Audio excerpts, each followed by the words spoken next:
Confidence is what allowed me to take up roller skating at the age 30. The lack of confidence is what caused me to break my leg roller skating at the age of 44.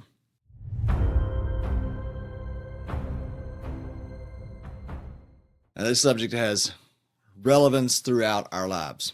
Confidence is central to success in relationships, in business, in our own personal growth, even with something like roller skating. Now, how could it be that after 14 years of regular roller skating, this was my absolute favorite hobby and still is one of my favorite pastimes, how could it be that I lacked confidence that led to me breaking my leg?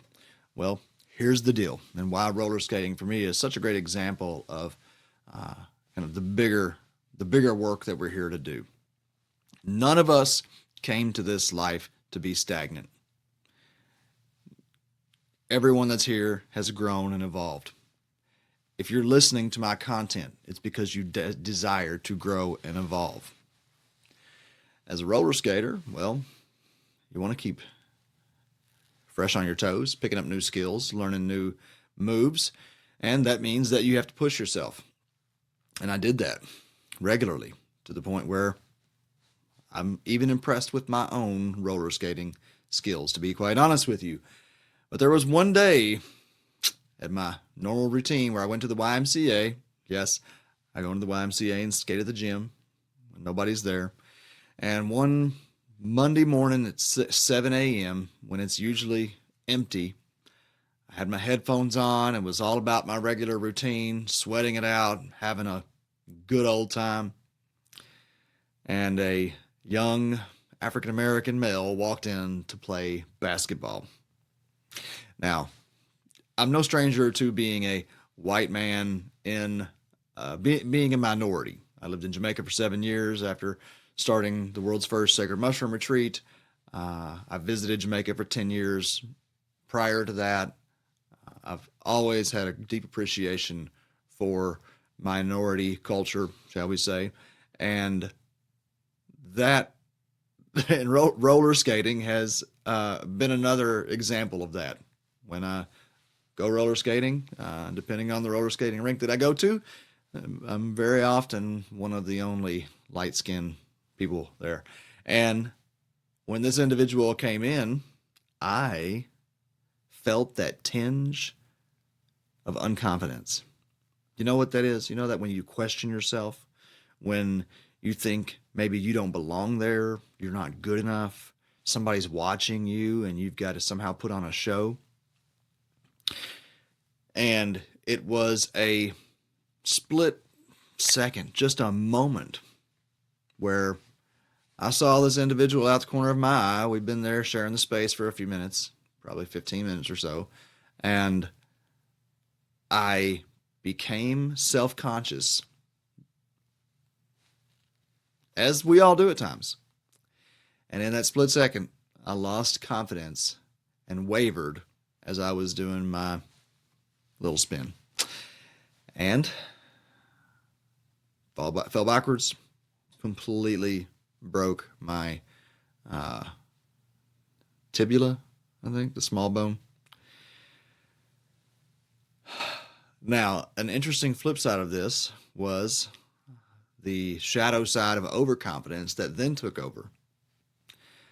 I became confident that I could drive myself home. So I took off my roller skate and tried to put on my shoe. Well, when I did that, my bone kicked over. And not only did I know that's when I knew it was absolutely broken, but that's when I damaged it to the point that I required a plate. So now I have a metal plate in my leg because I had a momentary lapse of confidence in my belonging, my skills, and myself, just call it that. And then I made the injury worse, required surgery because I was overconfident in my ability to drive myself home. Now, this is something that shows up all over our lives, and it is an interesting, I think, predicament and question that we can explore in terms of confidence, because confidence is essential to success. If I was not confident in myself in those early years, or as time progressed, then I wouldn't have seen the success that I did on roller skates. And it's truly one of the most therapeutic activities for me. And that confidence that allowed me to engage in this practice that now has greatly improved the quality of my life, despite having broken my leg. I went roller skating last week, for what it's worth. Similarly, the retreats in Jamaica. Now, at the time, there was no public sacred mushroom retreat, psilocybin retreat anywhere in the world. Not Holland. There was one lady who I interviewed on a podcast that was doing retreats in South Africa at the time, that were not publicized, but she wasn't doing them underground. She had been arrested in South Africa for her work at the time when I interviewed her, and that was, I believe that was shortly before I started the retreats. Either way, in 2013, when we started these retreats, there was nothing like it anywhere in the world. Nobody knew if it could even happen. I had enough knowledge of the Jamaican laws that I was confident that we could establish these retreats. And where this was a beautiful illustration most, though, just thinking about this, I welcomed over 1,000 guests. The vast majority of them, I personally welcomed them at the airport. And there was an interesting observation that I gathered over time. Now, I learned this on my own, through my own experience as well. I flew into Jamaica with, I couldn't even begin to tell you the amount of contraband, quite honestly. Just starting the retreats required mushrooms, and I made that happen. Over time, we developed a cultivation program down there, and I ended up establishing a couple of farms. But for several years, that didn't exist. And so I had to do what I had to do to make sure that there were tools on site to work with. And during this time, I mastered a certain kind of confidence that without which the retreats never would have happened. Those people would have never been served. That entire industry that's now happening in Jamaica, over $20 million annually, maybe it would have happened eventually, but it would have taken quite some time, because it was several years of others watching me to see if my work got shut down, to determine if they would have a chance as well. And one of the things that was interesting, there's so many lessons living abroad, Jamaica itself, but one of the lessons that I learned very powerfully there was about energy. Jamaica is a place of vibes. It's a place of energy. People will read you in a second, and the customs officers are some of the best. They they seem to lie in wait for the unconfident. And the number of guests that I had come to me and say that they got harassed at the customs line, well, I would say that it correlates very closely to the number of guests who had low confidence. God love the Jamaican customs agents, but they were ready to pounce on anyone who showed any lack of confidence. Case in point, myself getting through so many things. There was one instance where I went through, I will never forget this. This was one of the most, because we were growing mushrooms there, I was training Jamaicans and others down there how to grow mushrooms for the retreats. I had to bring into the island a lot of tools to do so with, and sterilizers and autoclaves, and there's a whole world there that I'm not going to get into. But long story short is, this one time I was bringing in a 42 quart autoclave sterilization device and 30 pounds of dry rye grain. It's used as a growing medium. And I went into the customs and they pulled me into the line. I've, of course, got carts of things coming out of there, off the airplane, off the baggage claim, and they want me to go into the customs. And so I go in and start going through, and you can't bring agricultural product into an island country, especially without claiming it. But if you claim it, they're going to take it. And so I knew that, and I had to get my grain in there to do the work. And so I had 30 pounds of grain in clear plastic bags.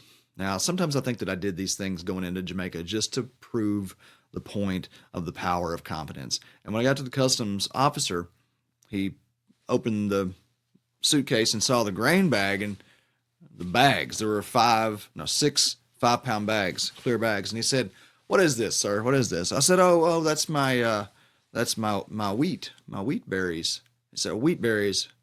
He says, "Is this a seed?" And I looked at him and I said, "A seed? No, sir, this is food." He said, "What do you mean food?" I said, "Well, it's for my wheat berry salad. I have to cook my wheat berry salad."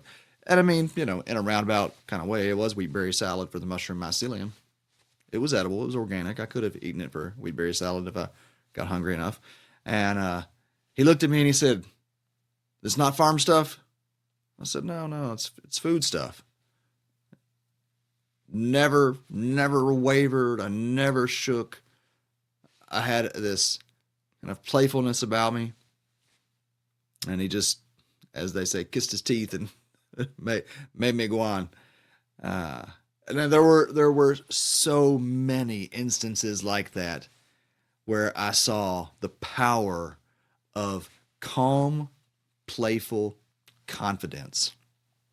And again, the number of guests that I saw who came out rattled because they had been given the shakedown by customs officers, it was usually kind of mild-mannered older men who just had a little bit of a wavering to them, and it was enough to sick the customs officers on them. Now, I bet many of you can identify with this story in a different way.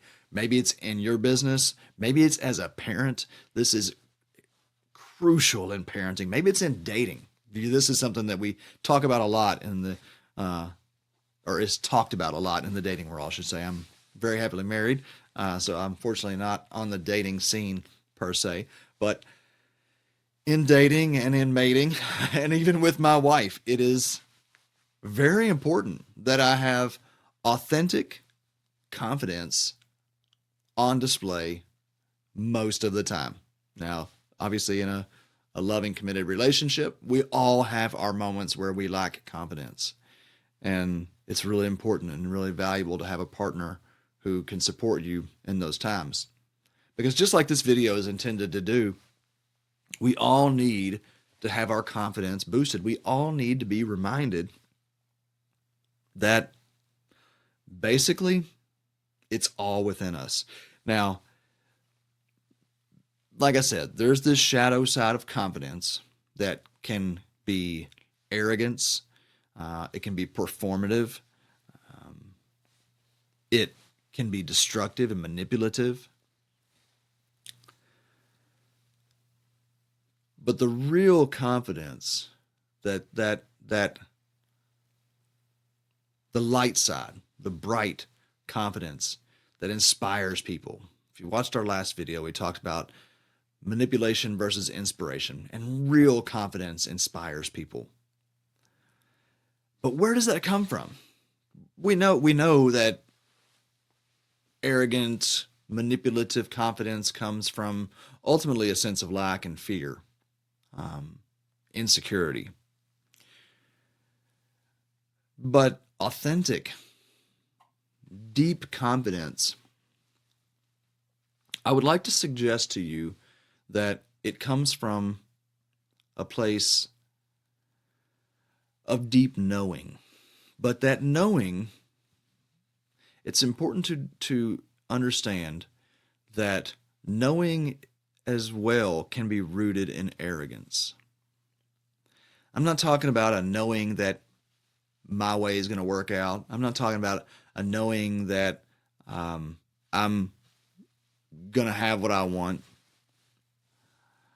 What we're talking about is the knowing that everything is just like it's supposed to be. And this is where confidence gets actually really difficult, because so much of our life does not look like things are how they should be. Understandably, we look at in our personal lives, maybe you have something going on, maybe you've recently lost a loved one, maybe you've lost your job. The shake in confidence that AI is causing in terms of job security is a very real thing. Now, I'm gonna touch on that a little bit down the road in just a couple of minutes, but the starting place for this is the felt sense that everything is as it should be. How can that be when things seem so messed up? Well, for some folks, it's going to be faith. For some, like myself, if you have a personal relationship with the Creator or a concept of the Creator, I don't know who the Creator is. I don't hang out and talk. Well, I do. I do hang out and talk with my understanding of the Creator. But if you don't have that, then confidence can get really shaky. Confidence can very quickly become purely arrogance. I'm very fortunate that I was able to find this lasting, centered, grounded consciousness in the knowing that everything as it is as it should be without faith. I grew up Catholic, and I abandoned that very early on. I lost all confidence in organized religion and completely abandoned religious thought for scientific thinking. Still very much value the world of science. And it was actually in that framework that I found my foundational understanding, my foundational knowing that everything is as it should be. How can that be with science? Well, the way that it came to me was through the lens of evolution. Evolution is the mechanism underlying all life and all progress. The evolution of plants, the evolution of humans and animals and biological creatures, the evolution of life on this planet, the evolution of artificial intelligence, the evolution of you as a person through your life. Evolution is a fundamental principle. Now, I believe there's definitely room for discussion as to how that manifests. Side note, there's been some really interesting information in recent years about epigenetics, that the life experiences of a parent can affect at least 3 generations down the line. It's very interesting stuff. It's very science-based. So check that out if you feel so inclined. But ultimately, the knowing that the fundamental principle of life is towards greater growth and efficiency across the board is the perspective that allowed me to gain confidence. Now, there were so many experiences that led to that. The most memorable, it was through the work with plant medicine. Now, I've worked through it with a lot of different transformation tools and By no means do I hold that plant medicines are the only way or even the best way necessarily, but I will say that over the years I've never seen anything that can catalyze as much immediate growth, awareness, and evolution as plant medicines. They have to be managed in a proper container, and they have to be integrated and applied properly. That's for another conversation. But for me, I realized after 15 years of just torturous marriage, where I finally I finally got out of some very unhealthy relationships that were due to my own lack of health and good choices, and found myself in the relationship with my now wife of 14 years. And I had an experience where I realized so potently that had it not been for all of those years of absolute misery, that I would have not found myself in the place where I was. And I still to this day look back on that experience to inform my day-to-day perspective. Sure, there's all kinds of troubles that come up in life. Podcasting, I've run through so many different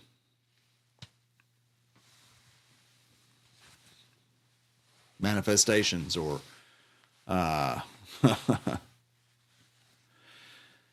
and I'm confident that everything that I've been through has gotten me right here today to right where I need to be. It's not perfect. Do I think that I'm going to have 1 million views on this? Do I think I'll even hit 10,000 views on this video? I'm definitely not confident in that, but I am confident that this is work that is leading towards something. I am confident that the right person is going to see this video. I am confident that if for nothing else other than my own personal practice and growth, doing this video is having a positive effect. All right, so AI, confidence, and this is now. I wouldn't say that this perspective requires faith, but it does require a metaphysical perspective. I think we can be confident that AI is going to take a lot of jobs. I think we can be confident that AI is going to massively shake up the landscape. And I think that we can also be confident that there is one thing that AI will never be able to take from us, and that is our most valuable asset, our greatest possession, our very being. And I don't mean the human race. I mean our being as spirit, as soul. You're already seeing this. We've been having conversations in our work and our teams about how videos and copy and social media posts using AI, they do not have the spirit. And I know you can identify with this. I know that you can go and see a video or a post that was made by AI and one that was made by a human being, and they can look identical, but you can feel the difference. This is also what eventually led me back to some relationship with this idea of a creator, is the repeated experiences with spirit and soul. Now, I'm not going to get into a big conversation about any of that really, other than just to say that I'm exceedingly confident through all of my observations that there is so much more to the human than just flesh and bone. We are not just a meat suit walking around. We hear that term thrown around a lot. That's not what we are. We are energetic beings. We are metaphysical beings. We are soul and spirit before we are flesh and bone. And the flesh and the bone and the blood and all those things that we think make us who we are, they're actually just downstream effects of who we really are. Now, I'm not trying to preach or convince anybody of anything. That's a confidence that I have that I didn't always have. Confidence comes from experience. It comes from trial and error. It comes from observation. You have to find your own ways of being confident. You've got to prove to yourself the things that you feel deep in your heart. And so if you want to be successful, if you want to have a successful business or whatever it is, I hesitate to say social media because that's what everybody kind of wants to do now. But if you want to make an impact on this world, you are going to have to go out there and fall on your face, make mistakes, and get back up and try it again. And that is how you will build confidence. Now, when I go roller skating, am I confident? More than I've ever been. Because I know that not only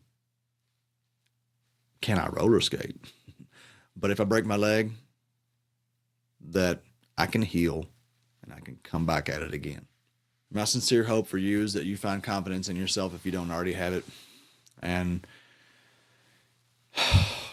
if you need, we all do. It's not an if you need. We all need each other. We need community. We need loved ones to help us remind ourselves of our infinite nature, of our learned skills and abilities. We need to get out there and make mistakes and have people say, hey, I see you trying. If that's you, I can't imagine that you'd be here listening to this conversation still if it wasn't. So I'm going to cut it there because I'm confident that this is running a little longer than I intended. And I'm also confident that that's okay. It's going to be just what it's supposed to be. The last thing I want to leave you with, I've already mentioned it, but it's a really important component of this, and that is that confidence, I hesitate to say always, but I think it's pretty regular, almost always. Confidence is having fun. Why? Because why not? If you're confident that things are going to work out, if you're confident that you're doing your best, if you're confident that, hey, it is what it is, it's going to be what it's going to be, and whatever it's going to be is just what it's supposed to be, then why not have fun with that too? In the next conversation, we're going to talk about certainty and how certainty can take us from fun to joyful. So I hope to see you there. If you enjoyed this video, then please like, comment, share, subscribe, all the things. I am gaining greater confidence in these videos, as you may be able to see, and that's because I just keep doing it. So I'm going to encourage you to keep doing it. Keep doing whatever it is. Fall on your face and get back up. Be confident that if you just keep coming at it, you're going to succeed.